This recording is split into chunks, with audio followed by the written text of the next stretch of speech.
สบายดีท่านผู้ชมที่เคารพยินดีต้อนรับท่านผู้ชมเข้าสู่ข่าวภาคเที่ยงประจำวันจากของข่าวโทรภาพแห่งสัตว์ลาวทวิตนี้ไปติดตามที่การเปิดกองประชุมคณะบริหารงานศูนย์กลางพรรคโดยได้พิจารณาปัญหาสำคัญของพรรคของชาติพร้อมทางตีราคาการจะตั้งปฏิบัติแผนพัฒนาเศรษฐกิจสังคมแผนงบประมาณแผนเงินตรา6 เดือนต้นปี 2025และทิศทางแผนการ 6 เดือนท้ายปี 2025ติดพันกับการจะตั้งปฏิบัติวาระแห่งชาติมาด้วยการแก้ไขปัญหายาเสพติดและด้านอื่นๆกองประชุมคบคณะครั้งที่10ของคณะบริหารงานศูนย์กลางพรรคสมัยที่11ได้ไขขึ้นอย่างเป็นทางการในตอนเช้าวันที่19 พฤษภาคม 2025ที่สำนักงานศูนย์กลางพรรคโดยการเป็นประธานของสหายทองลุ้นศรีสุริตเลขาธิการใหญ่คณะบริหารงานศูนย์กลางพรรคประชาชนปฏิบัติลาวประธานประเทศแห่งสาธารณรัฐประชาธิปไตยประชาชนลาวกองประชุมได้ดำเนินไปด้วยบรรยากาศที่พรรคเฮาหากก็จะตั้งเฉลิมฉลองวันสร้างตั้งพรรคครบรอบ70 ปีอย่างเป็นขบวนฟดฟื้นพร้อมกันนั้นทั่วพรรคทั่วรัฐทั่วกำลังประกอบอาวุธและทั่วปวงชนพร้อมสุนใจจัดตั้งปฏิบัติมติกองประชุมใหญ่ครั้งที่11ของพรรคแผนพัฒนาเศรษฐกิจสังคมของรัฐในระยะท้ายสมัยบรรดาองค์คณะพรรคกระทรวงองค์การและท้องถิ่นพร้อมขุนเขี้ยวสุมใจก้าเกียมดำเนินกองประชุมใหญ่องค์คณะพรรคของตนให้สำเร็จตามแผนที่วางออกเพื่อก้าวเข้าสู่กองประชุมใหญ่ครั้งที่12ของพรรคในท่ามกลางสภาพของสากลและภาคพื้นยังสืบต่อพันแปรไปอย่างไววาซับซ้อนและคาดคะเนได้ยากโดยเฉพาะอยู่ภายในประเทศเฮาถึงว่าสภาพความยุ่งยากทางด้านเศรษฐกิจการเงินคอยผ่อนคลายลงและมีท่วงท่าขยายตัวดีขึ้นแต่ก็ยังสืบต่อประเสริญหน้ากับความยุ่งยากและสิ่งท้าทายหลายประการที่ต้องได้เอาใจใส่ซึ่งกองประชุมศูนย์กลางครั้งนี้ได้พร้อมกันพิจารณาค้นคว้าปรึกษาหารือและตกลงเวียกงานสำคัญดังนี้ตีราคาการจะตั้งปฏิบัติแผนพัฒนาเศรษฐกิจสังคมแผนงบประมาณแผนเงินตรา6 เดือนต้นปี 2025และทิศทางแผนการ 6 เดือนท้ายปี 2025ติดพันกับการจะตั้งปฏิบัติวาระแห่งชาติว่าด้วยการแก้ไขปัญหายาเสพติดคนขั้วมีคำเห็นซี่นำต่อห่างเอกสารของกองประชุมใหญ่ครั้งที่12ของพรรคซึ่งประกอบมี5เอกสารคือห่างโครงการการเมืองของพรรคห่างรายงานการเมืองห่างแผนพัฒนาเศรษฐกิจสังคมกฎระเบียบของพรรคฉบับปรับปรุงห่างบทสำรวจการนำพารวมของคณะบริหารงานพรรคสมัยที่11ตีราคาเกี่ยวกับผลการดำเนินกองประชุมใหญ่องค์คณะพรรคเมืองนครและฮักฐานพรรคอ้อมข้างแขวงนครหลวงและฮักฐานพรรคอ้อมข้างกระทรวงองค์การปรึกษาหารือและให้ทิศซี่นำการดำเนินกองประชุมใหญ่ขององค์คณะพรรคแขวงนครหลวงจันทร์กระทรวงองค์การแนวการดังกล่าวสหายทองลุ้นศรีสุริตก็ได้มีคำเห็น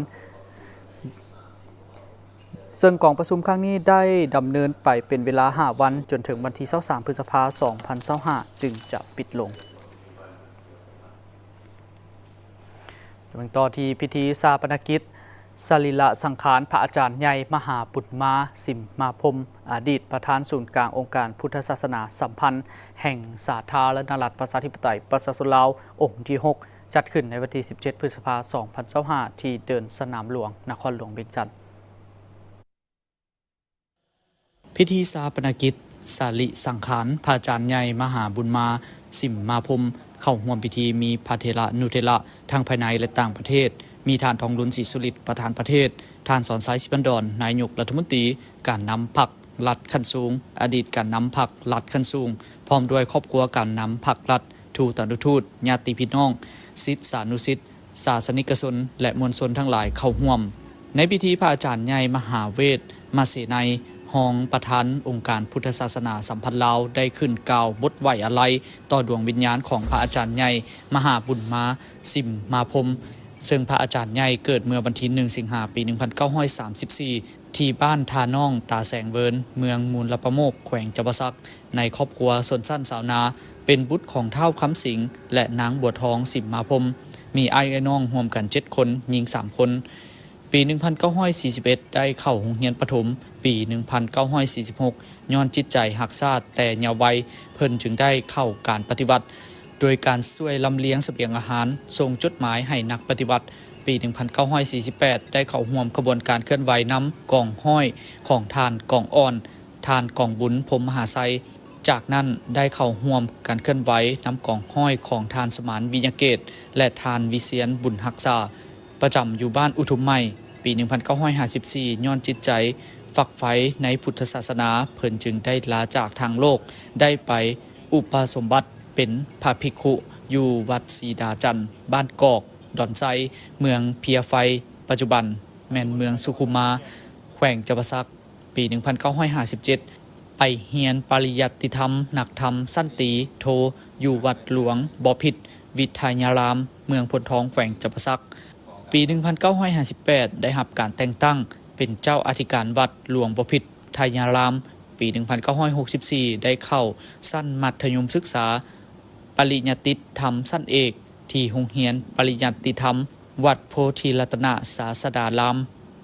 จากนั้นได้เดินทางสู่นครหลวงเวียงจันทร์เพื่อศึกษาต่ออยู่ที่โรงเรียนปารีสั้นสูงโดยเข้าพักอาศัยอยู่ที่วัดสมสวัสดิ์บ้านฝายเมืองไสเศรษฐานครหลวงเวียงจันทร์และได้รับหลายตำแหน่งฝ่ายส่งมาเรื่อยๆจนมาฮอดปี 2016 ได้ถูกเลือกให้เป็นรองประธานองค์การพุทธศาสนาสัมพันธ์ลาวผู้ชี้นำกรรมาธิการปกครองสงฆ์ขั้นศูนย์กลางปี 2021 ถึงปัจจุบันกองประชุมใหญ่ครั้งที่ 8 ผู้แทนพระสงฆ์ทั่วประเทศมาฮอดวันที่ 17 เมษายน 2025 เพิ่นได้ลาสังขารรวมสิริอายุได้ 92 ปีและ 72 พรรษาด้วยผลงานและคุณงามความดีของพระอาจารย์ใหญ่มหาบุตรมาสิมมาพรหมที่มีต่อประเทศชาติและพุทธศาสนาพรรครัฐบาลและองค์การจัดตั้งต่างๆทางภายในและต่างประเทศจึงได้ย่องยอสรรเสริญต่อเพิ่นในประเภทต่างๆคือเรียนการระลึกวันสร้างตั้งสาธารณรัฐประชาธิปไตยประชาชนลาวครบรอบ 30 ปี 1 หน่วยเรียนการระลึกวันสร้างตั้งแนวเราสังชาติครบรอบ 60 ปีและ 70 ปี 2 หน่วยใบเกียรติคุณจากรัฐมนตรีกระทรวงศึกษาธิการและกีฬา 6 ใบใบเกียรติคุณจากเจ้าของนครหลวงเวียงจันทร์ 9 ใบใบเกียรติคุณจากเจ้าเมือง 14 ใบใบเกียรติคุณจากกระทรวงองค์การ24 ใบศรัทธาฮดสงตามประเพณีลาว 39 ครั้งได้รับปริญญาเอกกิตติมศักดิ์ 1 ใบและรับสมณศักดิ์ 2 ครั้งจากรัฐบาลและมหาวิทยาลัยอยู่ต่างประเทศตลอดหลายทศวรรษผ่านมาพระอาจารย์ใหญ่มหาบุตรมาสีมาพรหมได้ประกอบส่วนต่อประเทศชาติในการปฏิบัติต่อสู่คู่ชาติเมื่อก่อนและทางอุทิศตนให้พุทธศาสนาและประชาชนลาวประดับเผ่าเป็นพระมหาเถระ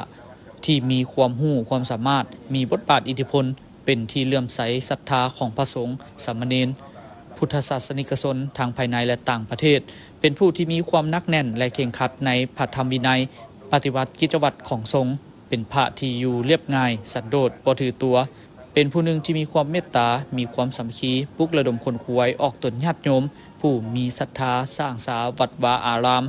โรงเรียนสงฆ์สร้างถนนหนทางอนุเคราะห์แก่ประชาชนที่ได้รับผลกระทบจากธรรมชาติและผู้ที่อยู่เขตห่างไกลซอกลีกเทศนาสั่งสอนพุทธศาสนิกชนให้ประพฤติตนเป็นคนดีของชาติเสริมสร้างคุณธรรมอันดีงามและเสริมสร้างความสามัคคีปองดองของประชาชนทั้งปวง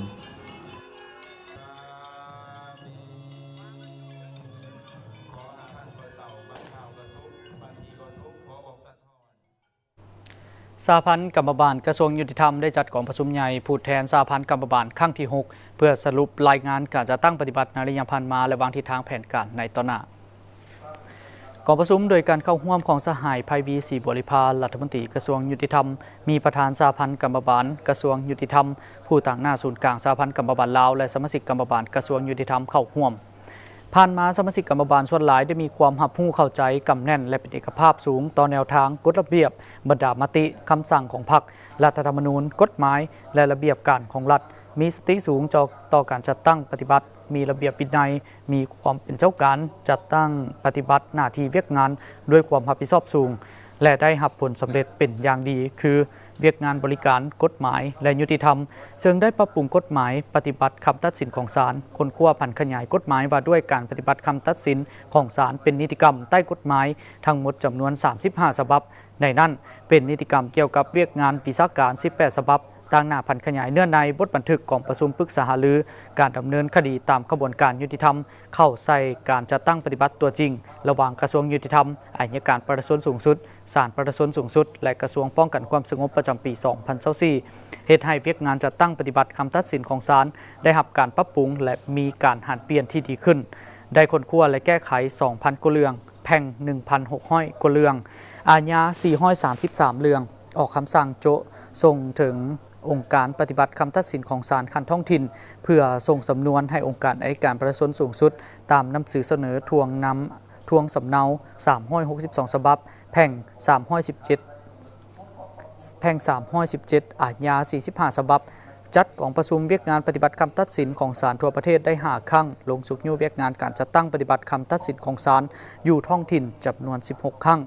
เข้าร่วมเวียกงานอภัยโทษ4 ครั้งเข้าร่วมเวียกงานทำลายยาเสพติดร่วมกับปกส4 ครั้งได้ลงติดตามกฎกาและซีดนำเวียกงานจัดตั้งปฏิบัติคำตัดสินของศาลอยู่นครหลวงและบรรดาแขวงจำนวน25 ครั้งครั้งละ5 คนค้นคว้าปรับปรุงกฎหมายว่าด้วยการแก้ไขข้อขัดแย้งทางด้านเศรษฐกิจบทบันทึกร่วมกับศาลประชาชนสูงสุดเกี่ยวกับเวียกงานแก้ไขข้อขัดแย้งทางด้านเศรษฐกิจสร้างบทแนะนำเกี่ยวกับการพิจารณาของศาลต่อผลการแก้ไขข้อขัดแย้งทางด้านเศรษฐกิจสร้างดำรัสว่าด้วยห้องการไกล่เกลี่ยข้อขัดแย้งทางด้านเศรษฐกิจเอกชนดำรัสว่าด้วยค่าแรงงานผู้แก้ไขข้อขัดแย้งทางด้านเศรษฐกิจคนขั้วห่างคำแนะนำว่าด้วยการติดตามกฎกาและประเมินผลการเคลื่อนไหวของห้องการแก้ไขข้อขัดแย้งทางด้านเศรษฐกิจเอกชนคนขั้วคำห้องสร้างตั้งห้องการไกล่เกลี่ยข้อขัดแย้งทางด้านเศรษฐกิจของเอกชนปรับปรุงแผนพับแบบพิมพ์ขั้นตอนการไกล่เกลี่ยและการตัดสินโดยคณะกรรมการเข้าร่วมการห้างสนธิสัญญาสากลและการค้นคว้าการเข้าเป็นภาคีของสนธิสัญญาสิงคโปร์ว่าด้วยการไกล่เกลี่ยสำเร็จการแต่งตั้งผู้ไกล่เกลี่ยและผู้ตัดสินและปรับปรุงปึ้มบัญชีรายชื่อผู้ไกล่เกลี่ยผู้ตัดสินตามกฎหมายฉบับปรับปรุง 2018 ซึ่งปัจจุบันมีผู้ไกล่เกลี่ย249 ท่านยิง51 ท่านมีผู้ตัดสินแม่น125 ท่านยิง27 ท่านในระยะผ่านมามีข้อขัดแย้งทั้งหมดจำนวน39 ข้อขัดแย้งแก้ไขสำเร็จ34 ข้อขัดแย้งส่งออก2 ข้อขัดแย้งพร้อมสืบต่อดำเนินการแก้ไขจำนวน3 ข้อขัดแย้งผ่านมาสมาชิกกรรมการได้ลงเคลื่อนไหวเวียกงานยุติธรรมต่อดำเนินการแก้ไขจำนวน3 ข้อขัดแย้งในขอบเขตทั่วประเทศและสามารถสร้างบ้านแบบอย่างปฏิบัติกฎหมายได้ 6,763 บ้านและสร้างครอบครัวแบบอย่างปฏิบัติกฎหมายได้1 ล้านกว่าครอบครัวลงโฆษณาเผยแพร่กฎหมายได้690 ครั้งมีผู้เข้าร่วมรับฟัง 30,000 กว่าคนโฆษณาเผยแพร่กฎหมายว่าด้วยการปกป้องสิทธิและผลประโยชน์ของเด็กอยู่โรงเรียนและสถาบันการศึกษาได้281 ครั้งมีผู้เข้าร่วม 45,000 กว่าคนกองประชุมได้ปอนบัตรคัดเลือกเอาประธานสหพันธ์กรรมการสุดใหม่โดยกองประชุมเห็นดีเป็นเอกภาพเลือกเอาสหายคำภูธีรกุลเป็นประธานสหพันธ์กรรมการกระทรวงยุติธรรมและสหายบุญทวีอินทร์สมดีเป็นประธานกฎกาและเลือกเอาผู้แทนไปร่วมกองประชุมกรรมการทั่วประเทศจำนวนหนึ่งศูนย์วัฒนธรรมจีนประจำลาวจัดกิจกรรมซาสู่ความป่องดองและโฆษณาวัฒนธรรมและท่องเที่ยวกวางซีได้จัดขึ้นในระหว่างวันที่ 16-17 พฤษภาคม 2025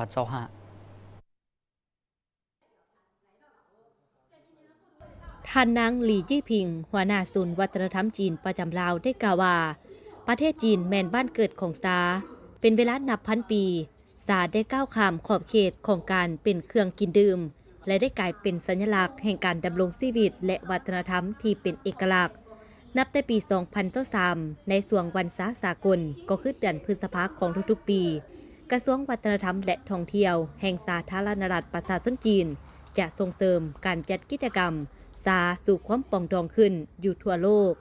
เฉพาะศูนย์วัฒนธรรมจีนประจำลาวก็ได้จัดกิจกรรมดังกล่าวเป็นเวลา3 ปีผ่านมาซึ่งกิจกรรมในครั้งนี้จะกลายเป็นขวดต่อมิตรภาพเพื่อเสริมขยายความเข้าใจระหว่างประชาชนลาวจีนและกลายเป็นสักขีพยานประวัติศาสตร์แห่งการแลกเปลี่ยนและการเรียนรู้ซึ่งกันและกันของอารยธรรมระหว่าง2 ประเทศและการสร้างคู่ร่วมชะตากรรมลาวจีนท่านเลียงต้าจงที่ปรึกษาเอกอัครราชทูตสาธารณรัฐประชาชนจีนประจำลาวได้กล่าวว่ากวางซีและประเทศลาวใกล้ชิดกันทางด้านภูมิศาสตร์และมีวัฒนธรรมที่คล้ายคือกันมีไมตรีจิตมิตรภาพที่ลึกซึ้งซึ่งมีบทบาทพิเศษในการร่วมมืออย่างเป็นมิตรระหว่างจีนลาวจีนในมม.นี้ภายใต้การชี้นำที่เห็นดีเห็นพร้อมกันด้านยุทธศาสตร์ของการนำคันสูงของ2 พรรค2 รัฐกวางซีได้มีบทบาทในการเป็นประตูเปิดกว้างการร่วมมือระหว่างจีนอาเซียนสืบต่อลงเลิกการร่วมมือแลกเปลี่ยนของเขตต่างๆกับประเทศลาวซึ่งได้บรรลุผลสำเร็จอันยิ่งใหญ่สถานทูตสาธารณรัฐประชาชนจีนประจำลาวจะสืบต่อสนับสนุนการร่วมมือแลกเปลี่ยนระหว่างกวางซีและประเทศลาวให้เข้าสู่ล่องเลิกหวังอย่างยิ่งว่าผ่านกิจกรรมในครั้งนี้กวางซีและประเทศลาวจะสามารถสืบต่อเป็นกำลังสำคัญ เพื่อประกอบส่วนเข้าในการปฏิบัติตัวจริงและลงเลิกการสร้างคู่ร่วมชะตากรรมจีนลาวลาวจีนอย่างบ่หยุดยั้ง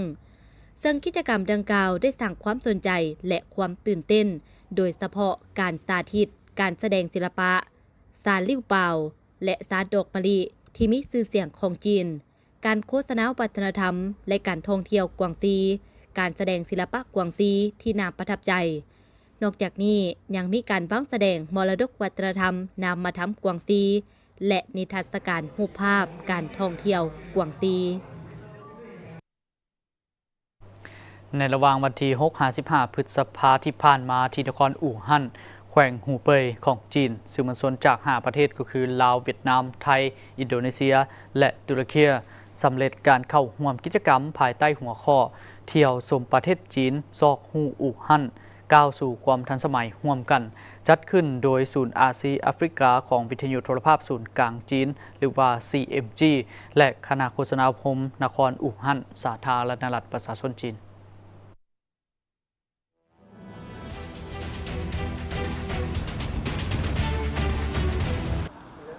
ตลอดระยะเวลา10วันบรรดาสื่อมวลชนจาก5ประเทศคือลาวไทยเวียดนามอินโดนีเซียตุรกีได้ร่วมกับนักข่าวศูนย์อาซีแอฟริกาของวิทยุโทรภาพศูนย์กลางจีนหรือ CMG และคณะโฆษณาอบรมนครอู่ฮั่นสาธารณรัฐประชาชนจีนได้ไปท่องเที่ยวซอกฮู้อู่ฮั่นเรียนรู้วัฒนธรรมวิธีการดำรงชีวิตนวัตกรรมที่ทันสมัยจากอดีตที่ดั้งเดิมจนฮอดปัจจุบันที่มีความทันสมัยของนครอู่ฮั่นท่านจินวงศ์ไสยศิลป์ที่ปรึกษาด้านการศึกษาและวัฒนธรรมของสถานทูตลาวประจำจีนให้สัมภาษณ์ว่ากิจกรรมครั้งนี้ช่วยให้บรรดาสื่อมวลชนลาวและจีนก็คือบรรดาประเทศเข้าร่วมได้แลกเปลี่ยนข้อมูลข่าวสารบทเรียนนํกันที่ทันสมัยในของเขตสื่อร่วมกันเพื่อเป็นการสร้างพื้นฐานให้มีความเข้มแข็งให้แก่การส่งเสริมการพัวพันร่วมมือระหว่าง2ประเทศลาวจีนให้แน่นแฟ้นยิ่งขึ้นก่อนอื่นเนาะข้าพเจ้าก็รู้สึกดีใจและก็รู้สึกว่าในตลอดระยะ3วันที่ได้นำถือว่าเป็นผู้นำคณะของสื่อมวลชนลาวเฮาเนาะที่ได้มาเมืองอู่ฮั่นและก็ขอแสดงความขอบใจถึงค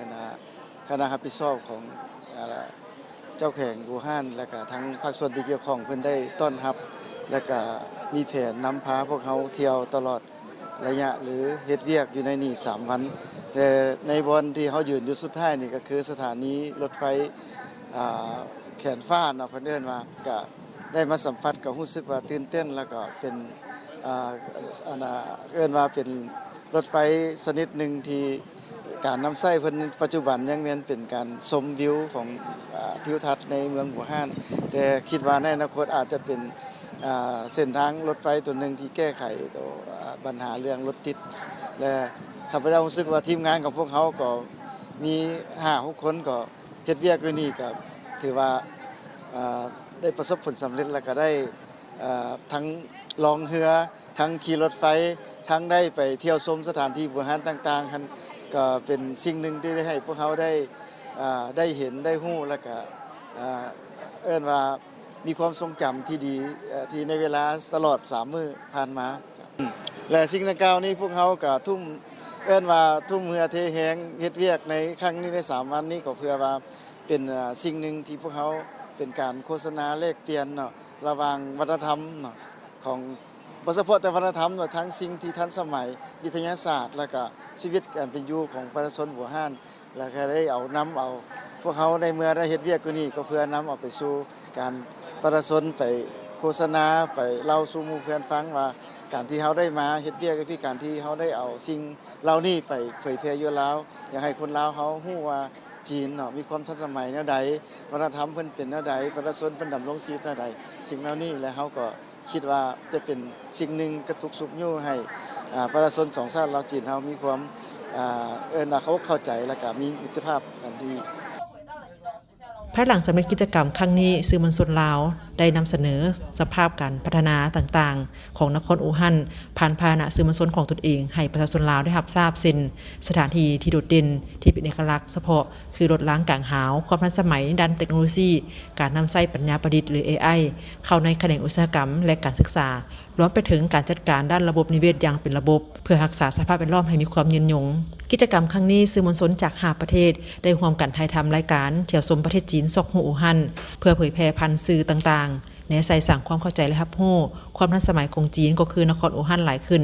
นครอู่ฮั่นเป็นตัวเมืองที่มีชื่อเสียงด้านประวัติศาสตร์วัฒนธรรมประกอบมี13เมืองมีเขตพัฒนาระดับชาติ3แห่งมีประชากรหลายกว่า13.8 ล้านคนปี2014รวมยอดผลิตภัณฑ์ภายในหรือ GDP ของนครอู่ฮั่นบรรลุ 2,110 ตื้อหยวน623ล้านหยวนเพิ่มขึ้น 5.2 เมื่อเทียบใส่ปี2023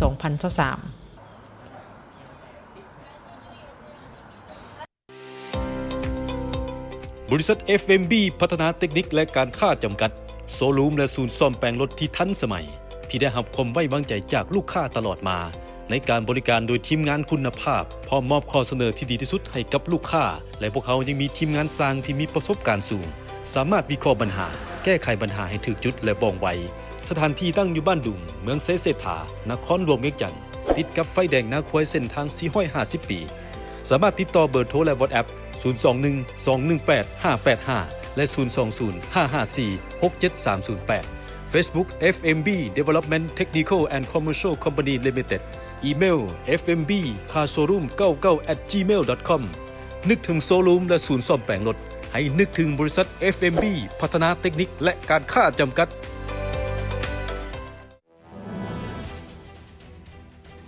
ท่านผู้ชมจากนี้พวกเราจะพักก่อนและยังต่อไปกลับมาติดตามรับชมข่าวต่างประเทศและข่าวกีฬา